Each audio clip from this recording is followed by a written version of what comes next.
Welcome to The Proof, the show powered by Africa Check, the continent's leading fact-checking organization. Now, as Lagos State intensified the demolition of unauthorized structures, social media was flooded with claims that Abia State Governor Alex Otti made a bold and controversial statement about Lagos. According to viral posts, Otti allegedly said, and I quote, "I have no business with Lagos. My competition is China and Dubai.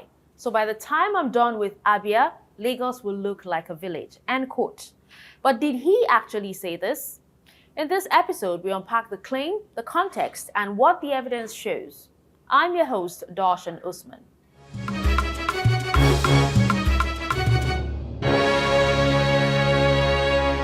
Africa Check researcher Muktar Balogun joins me today.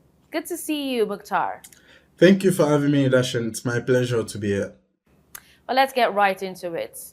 Now, this quote has actually spread widely online, Muktar. Can you start by telling us what exactly was claimed? The viral claim alleges that Governor Alex Otti of Abia State said he was not competing with Lagos and that his work would make Lagos look like a village. And it appeared across multiple Facebook pages and blogs in early October 2025, gaining thousands of shares in that process. Okay, tell me, Muktar, why did this claim attract so much attention? First, the quote implied a rivalry, a sort of competition between Abia and Lagos, which made it highly shareable given existing ethnic issues between the Igbos and Yoruba communities. And secondly, it came at a tense time because in May 2025, the Lagos government began demolishing unauthorized structures, some of them belonging to traders from the southeast. And some people accused the state authorities of ethnic bias. And so when the alleged Otti quotes surfaced, it seemed to confirm a narrative of ethnic competition feeding into existing grievances and political division online. What do we know about the relationship between Alex Otti and Lagos State Governor Babajide Sanwo-Olu? Interestingly, Otti and Sanwo-Olu have a cordial relationship. Earlier in February, Sanwo-Olu publicly, congratulated Otti on his 60th birthday and commended his contribution to Nigeria's growth. So there's no record of any personal or political conflicts between them. So that makes the alleged statement even more suspicious. It is inconsistent with how both men have interacted publicly. How did you begin to verify whether Otti really said those words? Yes, Governor Otti's media aide, Ferdinand Ikoma, issued a strong rebuttal on social media. He called the statement false, baseless, and unfounded, describing it as, a divisive propaganda from political opponents who feel threatened by Otti's achievements in Abia. That public denial came directly from the governor's office, Otti's office, which, gives it a significant weight. Muktar, could it be that the quote was taken from a speech or even an event that wasn't widely covered? That was a possibility we considered, but Otti's media team usually publishes major remarks on its verified pages, especially if they concern another state or a national issue. And moreover, there was no audio, video, eyewitnesses record of him making such a statement. So that absence of any evidence is telling. And when politicians make bold comments, someone usually records it. Well, let's go on a break, Muktar. When we return, we'll continue to look at Otti's response and the harming claims like this. Stay with us.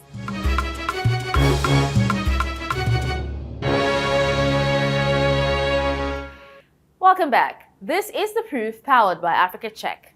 Today, we're breaking down viral posts of Abia Governor Alex Otti allegedly saying that he has no business with Lagos and that his competition is China and Dubai, and by the time he's done with Abia, Lagos will look like a village. But did he actually say this?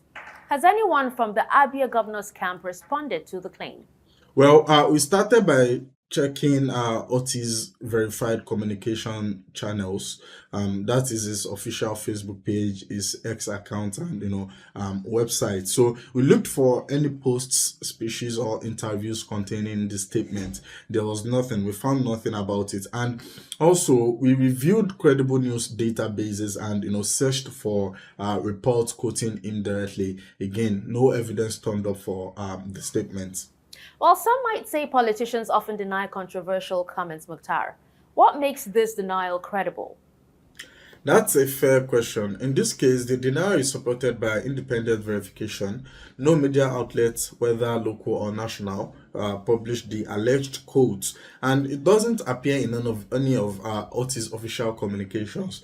Also, the claim originated from obscure social media pages, not reputable sources. So these factors altogether make the denial credible and the claim unreliable. You've been doing this for a while, Mukhtar.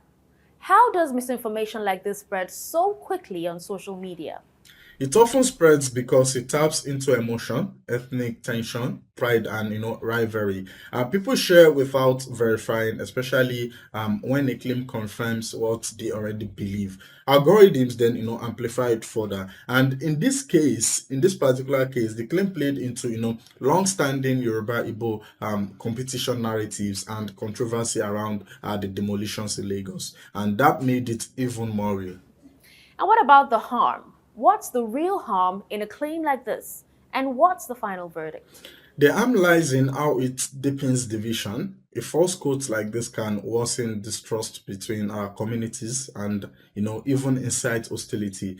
It also distracts from real governance issues. So what I'm saying is, instead of discussing infrastructure or policy, people end up, debating a fabricated insult like this. So for a country as diverse as Nigeria, such misinformation is dangerous. And the final verdict is that this is false. There's no evidence that Governor Alex Otti ever said Lagos would look like a village. So the quote originated from anonymous social media pages, and Otti's media aid has officially debunked it. So in short, it's another example of how fabricated statement can travel fast online but fall apart when you check the facts.